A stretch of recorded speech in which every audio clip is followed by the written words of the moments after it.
Hello there, I'm Pastor Todd Grice, and I'm pastor of the First Baptist Church of Three Springs, and I have a devotional just to share with you today, so I appreciate you spending the next few minutes with me.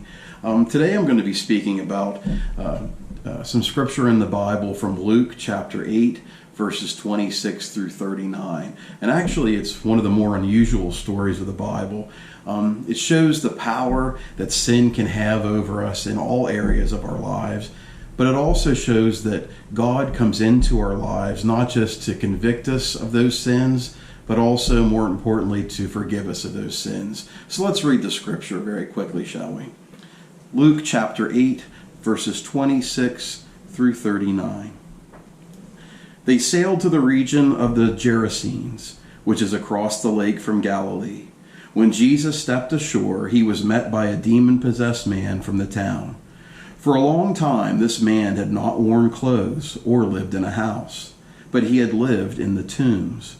When he saw Jesus, he cried out and fell at his feet, shouting at the top of his voice, "What do you want with me, Jesus, Son of the Most High God?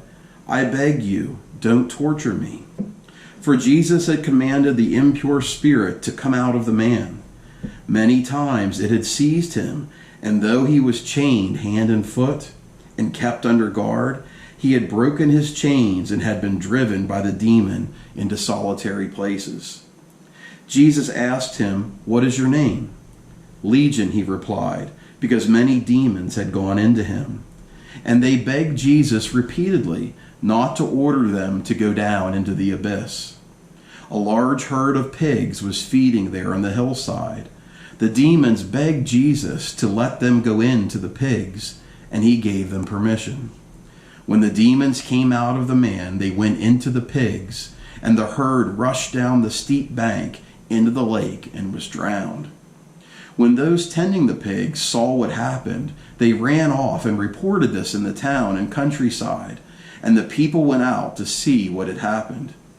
When they came to Jesus, they found the man from whom the demons had gone out, sitting at Jesus' feet, dressed and in his right mind, and they were afraid. Those who had seen it told the people how the demon-possessed man had been cured. Then all the people of the region of the Gerasenes asked Jesus to leave them, because they were overcome with fear. So he got into the boat and left. The man from whom the demons had gone out begged to go with him, but Jesus sent him away, saying, "Return home and tell how much God has done for you." So the man went away and told all over town how much Jesus had done for him. You know, this was quite a scene. Jesus was traveling by boat, and he had come ashore in enemy territory, to be honest. This was a Roman area, and it was filled with all sorts of non-kosher things like pig farmers and demon-possessed men. But Jesus was there to not just seek out, but to save the lost of that town. As soon as Jesus got out of the boat, he's met by the demon-possessed man.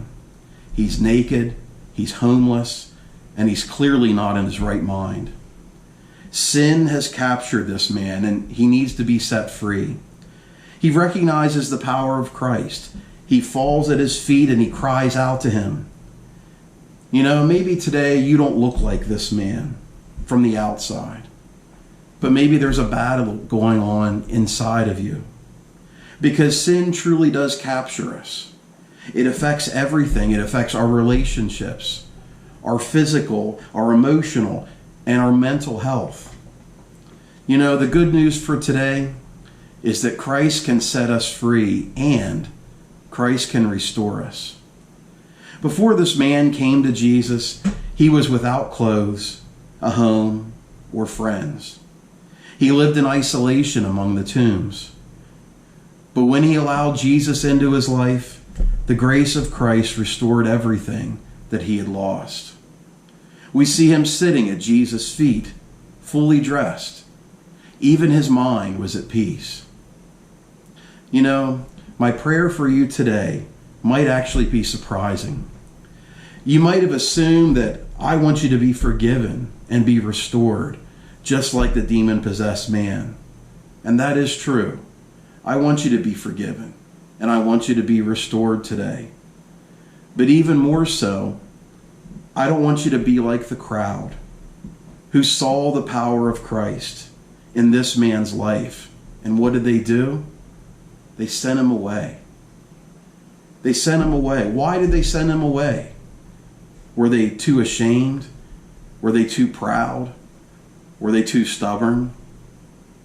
You know, even today, we can look around at the lives that have been changed by the power of Jesus Christ. Maybe you know someone or have seen someone and their life has been totally changed by the power of Christ in their lives. But yet maybe today you're pushing Jesus away. You're sending him away. You know that your life isn't right with the Lord. You know that things aren't going the way they're supposed to, but yet you send him away. Why? Too ashamed? Too proud? Too stubborn? You know, this coronavirus has kept people at home and given people a chance to reflect and think about things that are going on in their lives. And maybe whenever this is all past, maybe they say, you know what, I'm going to do this different, or I'm going to do that different. But maybe, just maybe, this is the opportunity that has been set aside for you. Today is your day to say, you know what, I'm going to throw myself at Jesus' feet, and I'm going to be forgiven, and I'm going to be restored. That's my prayer for you today.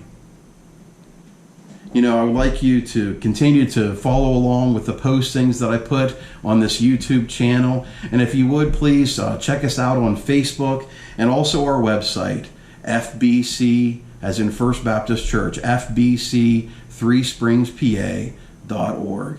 Thank you very much, and God bless you.